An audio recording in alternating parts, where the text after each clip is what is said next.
ನಮಸ್ಕಾರ. ಈ ಸಂಚಿಕೆಯಲ್ಲಿ ಆಶಾ ಸೀರಿಯಲ್ ಏನಾಗಿದೆ ನೋಡೋಣ. ಶಾಂತಿ ಮಾಂಗಲ್ಯ ವಿಷಯದಲ್ಲಿ ಮೀನಾಗೆ ತುಂಬ ಅವಮಾನ ಮಾಡಿರ್ತಾರೆ. ಹಾಗಾಗಿ ಮೀನಾ ಮಾಂಗಲ್ಯ ತೆಗೆಯೋದಕ್ಕೆ ನಿರ್ಧಾರ ಮಾಡ್ತಾಳೆ. ಆವಾಗ ರಂಗನಾಥ್ ಅವರು ಬಂದು, ಏನಮ್ಮ ಏನಿದು, ಏನು ಮಾಡ್ತಾ ಇದೆಯಾ ನೀನು, ಮಠ ಮಧ್ಯಾಹ್ನ ಹೆಣ್ಮಕ್ಳು ಮಾಂಗಲ್ಯ ತೆಗಿಬಾರ್ದಮ್ಮ ಅಂತ ಹೇಳ್ತಾರೆ. ಬೇಡ ಬೇಡ ತೆಗಿಬೇಡ ತಾಯಿ, ಮನೆಗೆ ಒಳ್ಳೇದಾಗಲ್ಲ ಅಂತ ಹೇಳ್ತಾರೆ ರಂಗನಾಥ್ ಅವರು. ಮೀನಾ ಇದ್ಕೊಂಡು, ಆಗುತ್ತೆ ಮಾವ, ಅತ್ತೆಗೆ ಬೇಕಾಗಿರೋದು ಬಂಗಾರ ಅಂತ ಹೇಳ್ತಾಳೆ. ಆ ಬಂಗಾರ ನನ್ನ ಮೇಲೆ ಇರೋದಕ್ಕೆ ತಾನೇ ಅತ್ತೆ ಈ ರೀತಿ ನನ್ನ ಮೇಲೆ ಅಧಿಕಾರ ಚಲಾಯಿಸ್ತಾ ಇರೋದು ಅಂತ ಹೇಳ್ತಾಳೆ ಮೀನಾ. ಏನು ಬೇಕಾದರೂ ಮಾತಾಡು, ಎಷ್ಟು ಜಗಳ ಆದರೂ ಆಡು, ಅವಳನ್ನ ಎಷ್ಟು ಬೈತೀಯೋ ತಡ್ಕೊತೀನಿ, ಆದರೆ ನಿನ್ನ ದಮ್ಮಯ್ಯ ಮಾಂಗಲ್ಯ ಮಾತ್ರ ತೆಗಿಬೇಡ ತಾಯಿ ಅಂತ ರಂಗನಾಥ್ ಅವರು ಹೇಳ್ತಾರೆ. ಇದು ಅಗ್ನಿ ಸಾಕ್ಷಿಯಾಗಿ ಕಟ್ಟಿರೋ ತಾಳಿ ತಾಯಿ ಅಂತ ಹೇಳ್ತಾರೆ. ಇಲ್ಲ ಮಾವ, ಇದು ನನ್ನ ಸ್ವಾಭಿಮಾನದ ವಿಷಯ ಅಂತ ಮೀನಾ ಹೇಳ್ತಾಳೆ. ಅಗ್ನಿ ಸಾಕ್ಷಿಯಾಗಿ ತಾಳಿ ಕಟ್ಟಿರ್ಬೋದು, ಆದರೆ ಮನಸ್ಸಾಕ್ಷಿಗೆ ಮೋಸ ಮಾಡಿಕೊಂಡು ಈ ತಾಳಿನ ನೇತಾಕೊಂಡು ಇರೋಕ್ಕಾಗಲ್ಲ ಮಾವ. ಅರಿಶಿಣದ ಕೊಂಬಲ್ಲಿ ಆದಿಶಕ್ತಿ ವಾಸ ಮಾಡ್ತಾಳೆ ಅಂತ ಹೇಳ್ತಾಳೆ ಮೀನಾ. ಇಷ್ಟರಲ್ಲಿ ಸೂರ್ಯ ಬರ್ತಾನೆ. ಇದೇನಿದು, ಎಲ್ಲರೂ ಸೇರಿಕೊಂಡು ಸಭೆ ನಡೆಸ್ದಾಗಿದೆ ಅಂತ ಹೇಳ್ತಾನೆ. ಅವಾಗ ಎಲ್ಲರೂ ಸೈಲೆಂಟಾಗಿ ನಿಂತ್ಕೊಂಡ್ಬಿಡ್ತಾರೆ. ಮೀನಾ, ಯಾಕಮ್ಮ ಕಣ್ಣಲ್ಲಿ ನೀರು ಅಂತ ಕೇಳ್ತಾನೆ ಸೂರ್ಯ ಮೀನಾನ. ಏನಾಯಿತು, ಯಾರಾದರೂ ಏನಾದರೂ ಅಂದ್ರ ಅಂತ ಕೇಳ್ತಾನೆ. ಏನು ನಡೀತಾ ಇದೆಯಪ್ಪ ಅಂತ ಅವ್ರ ಅಪ್ಪನ ಕೇಳ್ತಾನೆ ಸೂರ್ಯ. ಅಪ್ಪ ನಿಮ್ಮನ್ನೇ ಕೇಳ್ತಾ ಇರೋದು, ಏನಾಗ್ತಿದೆ ಹೇಳಪ್ಪ ಅಂತ ಕೇಳ್ತಾರೆ. ಮೀನಾ, ಏನಾಯ್ತು ಅಂತ ನೀನಾದರೂ ಹೇಳು ಅಂತ ಕೇಳ್ತಾನೆ. ಮೀನಾ ಸೂರ್ಯನ ಮುಂದೆ ನಿಂತ್ಕೊಂಡು ಕೈಯಲ್ಲಿರೋ ಅರಿಶಿಣ ಕೊಂಬ ದಾರವನ್ನು ತೋರಿಸ್ತಾಳೆ. ಮೀನಾ ಏನಾಯ್ತಮ್ಮ, ಅಪ್ಪ ಏನು ನಡೀತಾ ಇದೆ ಇಲ್ಲಿ ಅಂತ ಕೇಳ್ತಾನೆ ಸೂರ್ಯ. ಇದನ್ನು ನನ್ನ ಕುತ್ತಿಗೆ ಕಟ್ಟಿ ಅಂತ ಮೀನಾ ಹೇಳ್ತಾಳೆ. ದಯವಿಟ್ಟು ನನ್ನ ಕುತ್ತಿಗೆ ಕಟ್ಟಿ ಅಂದೆ ಅಂತ ಕೋಪದಲ್ಲಿ ಹೇಳ್ತಾಳೆ ಮೀನಾ. ಎಲ್ಲರಿಗೂ ಶಾಕ್ ಆಗಿಬಿಟ್ಟಿರುತ್ತೆ. ಸೂರ್ಯ ಅರಿಶಿಣ ಕೊಂಬ ದಾರನ ಮೀನಾ ಕತ್ತಲ್ಲಿ ಕಟ್ಟೇ ಬಿಡ್ತಾನೆ.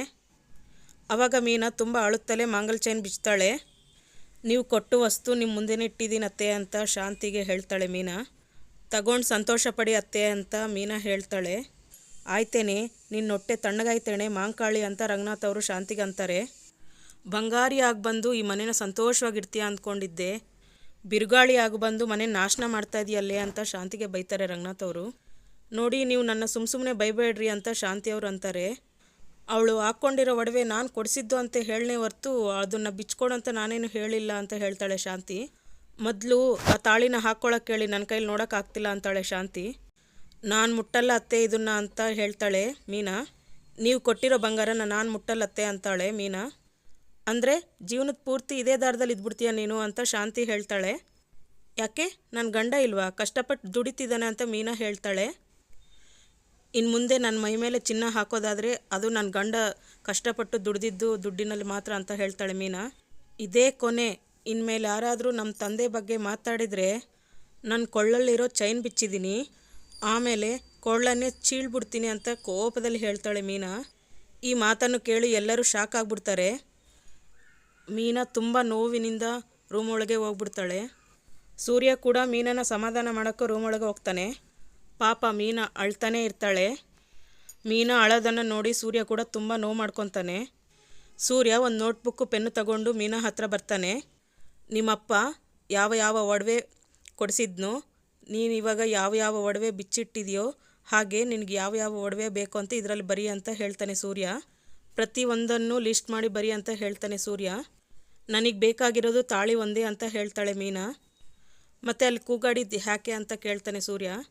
ಇನ್ನು ಮುಂದೆ ನಾನು ಗಂಡ ಮಾಡಿಸ್ಕೊಟ್ಟಿರೋ ಒಡವೆ ಮಾತ್ರ ಹಾಕ್ತೀನಿ ಅಂತ ಹೇಳಿದೆ ಅಂತ ಕೇಳ್ತಾನೆ ಸೂರ್ಯ.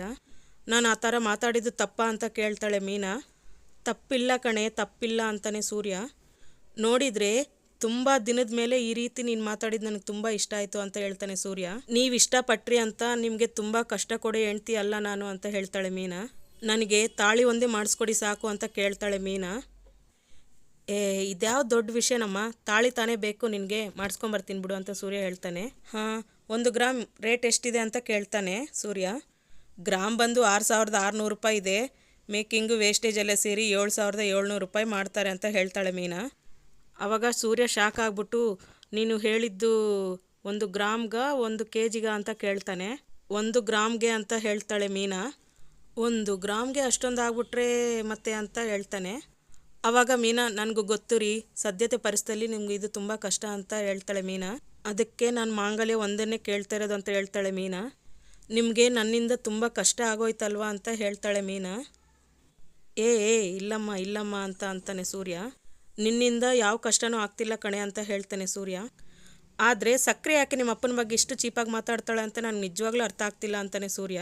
ಇದೇನು ಮೊದಲನೇ ಸರಿ ಏನಲ್ವಲ್ಲ ಅಂತಾಳೆ ಮೀನಾ.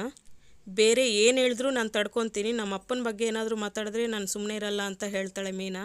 ಸರಿ ಬಿಡು, ಅಪರೂಪಕ್ಕೆ ನೀನು ಈ ರೀತಿ ಮಾತಾಡಬೇಕಿತ್ತು ಅಂತಾನೆ ಸೂರ್ಯ. ಏನು ತಲೆ ಕೆಡ್ಸ್ಕೋಬೇಡ ಅಂತಾನೆ ಸೂರ್ಯ. ನೋಡ್ದಿಯಲ್ಲ ನೀನು ಮಾತಾಡ್ತಿದ್ದಂಗೆ ಮನೆಯೆಲ್ಲ ಸೈಲೆಂಟ್ ಆಗೋಯ್ತು ಅಂತ ಹೇಳ್ತಾನೆ ಸೂರ್ಯ. ನೀನು ಹೇಳಿದ್ದು ಸರಿ ಕಣಮ್ಮ, ಹೆಂಡ್ತಿ ಮೈ ಮೇಲೆ ಗಂಡ ಕೊಡಿಸಿದ ಒಡವೆ ಮಾತ್ರ ಇರಬೇಕು ಅಂತ ಹೇಳ್ತಾನೆ ಸೂರ್ಯ. ಇದೇ ಬೇಜಾನ್ ಸಾಲ ಇದೆ, ತೀರಿಸ್ತೀನಿ ಅಂತಾನೆ ಸೂರ್ಯ. ಜೊತೆಗೆ ನಿನಗೆ ಒಡವೆನೂ ಮಾಡಿಸ್ಕೊಡ್ತೀನಿ ಅಂತ ಹೇಳ್ತಾನೆ ಸೂರ್ಯ. ಏನು ಸಮಸ್ಯೆ ಇಲ್ಲ, ಬರುತ್ತೆ ಬಿಡು ಅಂತಾನೆ ಸೂರ್ಯ. ಯಾಕಮ್ಮ ಹಂಗೆ ನೋಡ್ತಾ ಇದೆಯಾ? ಗೊತ್ತಿಲ್ಲದೆ ಶಬ್ದ ಮಾಡಿಬಿಟ್ಟೆ, ನಾನು ಗಂಡಕ್ಕೆ ಕಷ್ಟ ಕೊಟ್ಬಿಟ್ಟೆ ಅಂತ ಯೋಚನೆ ಮಾಡ್ತಾ ಇದೆಯಾ ಅಂತ ಹೇಳ್ತಾನೆ ಸೂರ್ಯ. ಇರಲಿ ತಗೋ, ನಿನ್ಗೇನೇನು ಒಡವೆ ಬೇಕೋ ಲಿಸ್ಟ್ ಮಾಡಿ ಬರಿ ಅಂತ ಹೇಳ್ತಾನೆ ಸೂರ್ಯ. ಮೊದಲು ಬರಿ ಅಂತ ಹೇಳ್ತಾನೆ ಸೂರ್ಯ. ಇಲ್ಲಿಂದ ಶುರು ಮಾಡು ನೀಟಾಗೆ ಅಂತ ಬುಕ್ಕು ಪೆನ್ನು ಕೊಡ್ತಾನೆ. ಇಲ್ಲಿ ನೋಡು, ನೀನು ವಾಪಸ್ ಕೊಟ್ಟಿರುವ ಒಡವೆಗಳನ್ನು ಮಾಡಿಸೋದೇ ನನ್ನ ಗುರಿ ಅಂತ ಹೇಳ್ತಾನೆ ಸೂರ್ಯ. ಪೂರ್ತಿ ಬರೆದ್ಬಿಡು, ಈ ಬುಕ್ಕನ್ನು ನಾನು ಕಾರಲ್ಲೇ ಇಟ್ಕೊತೀನಿ ಅಂತ ಹೇಳ್ತಾನೆ ಸೂರ್ಯ. ಯಾಕೆ ಅಂತ ಕೇಳ್ತಾಳೆ ಮೀನಾ. ಯಾಕೆ ಅಂದರೆ ಸ್ಫೂರ್ತಿ ಬೇಡವಾ ಅಂತ ಹೇಳ್ತಾನೆ ಸೂರ್ಯ.